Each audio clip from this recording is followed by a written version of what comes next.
حذیفہ رحمان صاحب ذرا فرمائیے، اس پہ کئی دفعہ ہماری بات ہوئی، اب لگ یہ رہا ہے اور یہ تاریخی بڑا موقع ہے کیونکہ اس صدی کا یہ سب سے بڑا ایونٹ ہے اور پاکستان کا جو اس کے اندر رول رہا وہ ساری دنیا کے سامنے ہے. تو کتنی انتھک محنت رہی ہماری قیادت کی، بھلے اس کے اندر وزیر اعظم پاکستان ہوں، فیلڈ مارشل صاحب ہوں، ڈپٹی پرائم منسٹر ہوں، سب نے، ایون محسن نقوی صاحب سمیت سب نے اپنا رول پلے کیا اس میں. جی بہت شکریہ سری صاحب کہ آپ نے مدعو کیا مجھے حکومت کا موقف جاننے کے لیے. پہلے تو میں سمجھتا ہوں کہ پورا گلف ریجن بلکہ پوری دنیا مبارکباد کی مستحق ہے کہ جنگ کے جو بادل تھے وہ حتمی طور پر اب جو ہے وہ چھٹنے جا رہے ہیں، ورنہ مسلسل منڈلا رہے تھے. اس حوالے سے اگر آپ ایفرٹس کی بات کریں تو میں سب سے زیادہ کریڈٹ تو سب سے نمبر 1 پر میں وزیر اعظم شہباز شریف صاحب کو دوں گا کہ انہوں نے جب پی ڈی ایم دور میں حکومت سنبھالی تو پاکستان سفارتی محاذ پر بہت پیچھے تھا. یعنی آپ کے برادر ممالک جو ہیں گلف ریجن میں،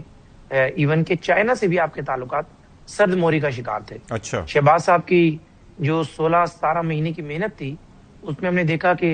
غلط فہمیاں جو جنم لے گئی تھیں 2018 سے 2022 کے درمیان وہ ختم کی گئیں.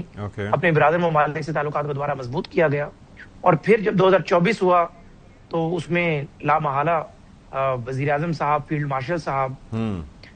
اسحاق ڈار صاحب اور نقوی صاحب کا آپ نے درست فرمایا، ان سب لوگوں نے جوائنٹ ایفرٹ کی، لیکن یہ اس کی کنٹینیوٹی تھی جس کی بنیاد شہباز صاحب نے رکھ دی تھی. اور آپ نے دیکھا کہ پاکستان بیک وقت بیجنگ ہو یا ماسکو ہو یا پھر واشنگٹن ہو اس کے دائیں جانب کھڑا نظر آیا. ایسا کبھی بھی نہیں ہوا تھا پچھلے 78 سالوں میں. تو الحمدللہ اس میں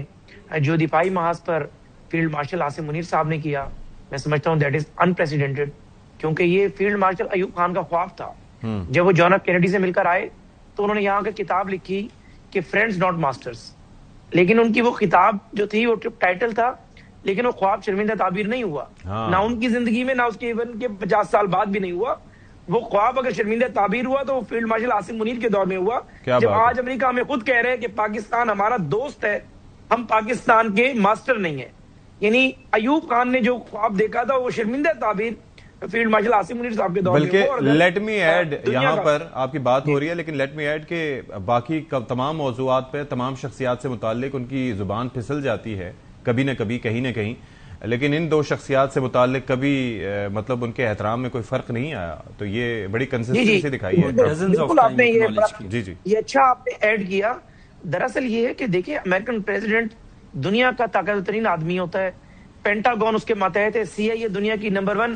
انٹیلیجنس ایجنسی، ظاہر امریکہ نمبر 1 ہے تو اس کی ایجنسی کو نمبر 1 کہتے ہیں، وہ اس کے ماتحت ہوتی ہے. تو ایک ایک بندے کی مزاج کی، ایک ایک بندے کے کردار کی رپورٹ اس کو پیش ہو رہی ہوتی ہے. اگر فیلڈ مارشل صاحب کا اس نے بار بار انتہائی ادب سے لیا اور گریس سے لیا، اٹ مینس کہ ہی نوز کہ فیلڈ مارشل نے جو اس معاملے میں سنسیئرٹی سے ایفرٹ کی اور پلس اس کی جو شخصیت کے لیے گریس ریکوائرڈ ہوتا ہے وہ ایک دنیا کے طاقتور ترین آدمی نے اگر بخشا ہے تو میرے خیال سے فیلڈ مارشل نے یہ چیز ارن کی ہے، کسی نے تشتری میں رکھی نہیں تھی. تو پہلی بات تو یہ کہ یہ سارا کریڈٹ میں سمجھتا ہوں کہ فیلڈ مارشل صاحب کا اور وزیر اعظم صاحب کا ہے. لیکن جو ہماری عوام سے متعلق بات ہے میں وہ ضرور کرنا چاہوں گا، جو آپ کا ویور دیکھنے کے لیے اے آر وائی پہ بیٹھا ہوا ہے، وہ یہ ہے کہ اس جنگ سے اور اس ساری ایپیسوڈ سے ہمیں کیا فائدہ ہونے جا رہا ہے. تو میں خوشخبری آپ کے پروگرام کے توقع سے دے دوں کہ جس طریقے سے آپ نے دیکھا تھا کہ آپ کی کروڈ آئل کی قیمتیں 115 تک گئی تھیں اور ظاہر ہے یہاں پر 250 سے اچانک ہم 400 لے جانا مجبوری تھی، اس سے بھی اوپر جانا تھا لیکن ہم نے مینج کیا اور اب قیمتیں 76 تک لے آئے ہیں. لیکن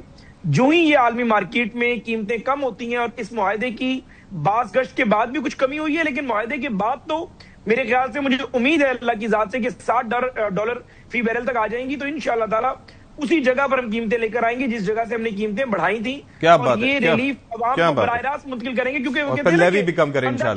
اندھا کیا مانگتا ہے وہ 2 آنکھیں. تو ہمارا غریب آدمی کیا مانگ رہے اس ایران امریکہ جنگ کی کہ ہمیں کیا ملے گا. تو انشاءاللہ تعالیٰ جو مہنگائی کا خوفناک طوفان آیا ہے یہ کنٹرول کرنے میں ہمیں مدد ملے گی. اس سے پاکستان کا سفارتی قد تو بڑھا ہے،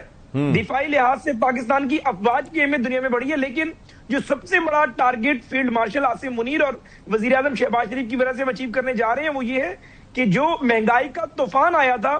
اس سالسی کے نتیجے میں جنگ رک جائے گی انشاءاللہ تعالیٰ. وہ طوفان آپ کو کم ہوتا ہوا دیکھیں گے آپ. اور جو ہماری حکومت کلیم کرتی تھی کہ ہم جنوری فروری میں مائکرو انڈیکیٹرز ٹھیک کرنے چلے تھے کیونکہ میکرو تو ہم نے کر دیے تھے، آپ کا ریزرو 20 ارب ڈالر تک چلے گئے, آپ کا مارک اپ جو ہے وہ 10 پہ آ گیا تھا, آپ کا ڈالر 270-80 پہ یہ بات آپ نے بڑی زبردست کی. لیکن ہمارے مائکرو انڈیکیٹرز جو ہے وہ ہم ٹھیک نہیں کر پائے, ایران وار آ گئی. اب انشاءاللہ تعالیٰ مائکرو انڈیکیٹرز کو فوکس کریں گے اور یو ول سی کہ انشاءاللہ تعالیٰ عوام سے جو کمٹمنٹ کی ہے وہ عوام کو نظر آئے گی, اور یہ غریب آدمی کے لیے یہ معاہدہ جو ہے انشاءاللہ تعالیٰ ایک خوش آئند ثابت ہوگا. یہ آپ نے بڑا اچھا کیا کہ آپ نے اس کے معاشی پہلوؤں پر بھی روشنی ڈالی, کیونکہ ایک ایسی جگہ اسٹریٹ آف ہارمز جس کے بند ہونے سے اگر دنیا کی 30% جو انرجی کے ریکوائرمنٹس ہیں وہ رک جاتی ہیں, تیل کی ترسیل, LNG کی ترسیل اگر وہاں سے ہوتی ہے, باقی ایشوز اگر پرابلم کریٹ ہوتی ہے تو پوری دنیا اس سے متاثر ہوئی تھی. تو پاکستان نے سمجھے کہ پوری دنیا کا معاشی مقدمہ ایک طرح سے لڑا, اور جو معاشی فائدے پاکستان کو پہنچیں گے وہ تو اپنی جگہ, لیکن پوری دنیا اس سے مستفید ہوگی. یہ بات اپنی جگہ ہے کہ الحمدللہ اللہ کرے گا کہ انشاءاللہ ٹیکس نیٹ بھی وسیع ہوگا, لیوی پر بھی تھوڑا حکومت ہلکا ہاتھ رکھے گی جو ابھی نہیں رکھا تھا, تو پھر عوام کو صحیح معنوں میں فائدہ پہنچے گا.